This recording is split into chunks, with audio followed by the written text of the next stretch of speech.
Peut-être que, comme moi, vous connaissez bien le moteur Cummins de 5,9 litres, mais que vous avez un Dodge Ram 2500-2016 équipé d'un moteur Cummins de 6,7 litres.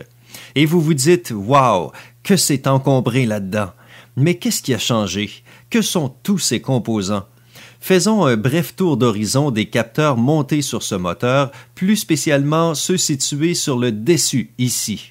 Il y a l'orifice d'admission d'air, ici, le filtre à air, puis à l'intérieur, ici, il y a un capteur qui signale au module de commande du groupe motopropulseur la pression d'admission ou pression atmosphérique, ainsi que la température.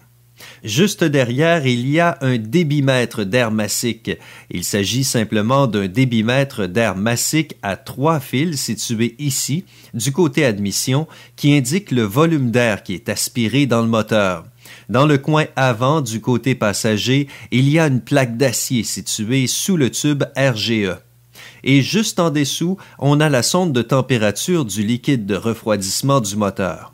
En se déplaçant le long du tube RGE, on arrive à la sonde de température de la soupape RGE. Le module de commande du groupe motopropulseur surveille étroitement ce signal pour déterminer le rendement de la soupape RGE. Et bien sûr, nous avons ici la soupape RGE avec capteur de position intégré. Si vous êtes curieux et que vous voulez en savoir davantage sur le système RGE, regardez l'une de nos autres vidéos où l'on vous explique plus en détail comment fonctionne le système RGE sur ces camions. On vous explique aussi les défaillances et les problèmes les plus courants de ces pièces.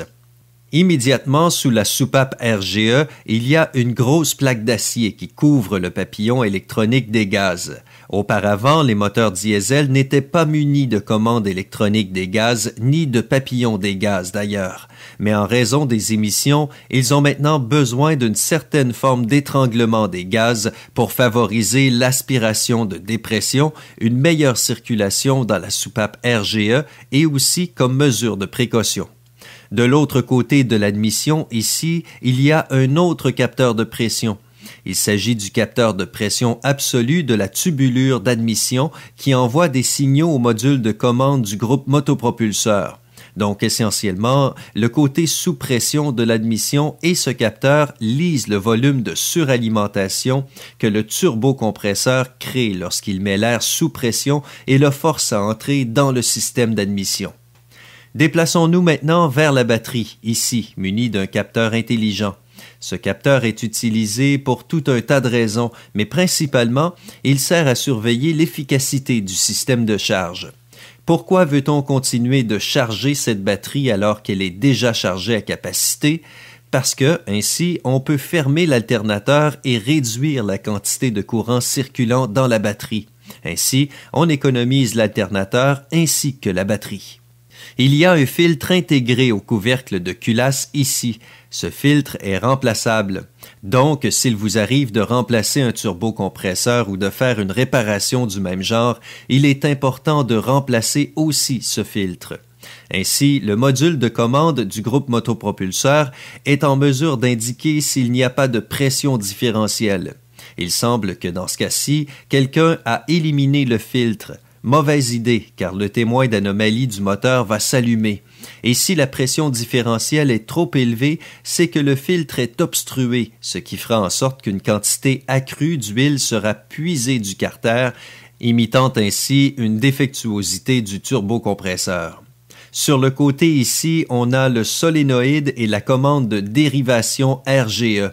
Voici à quoi sert cette pièce.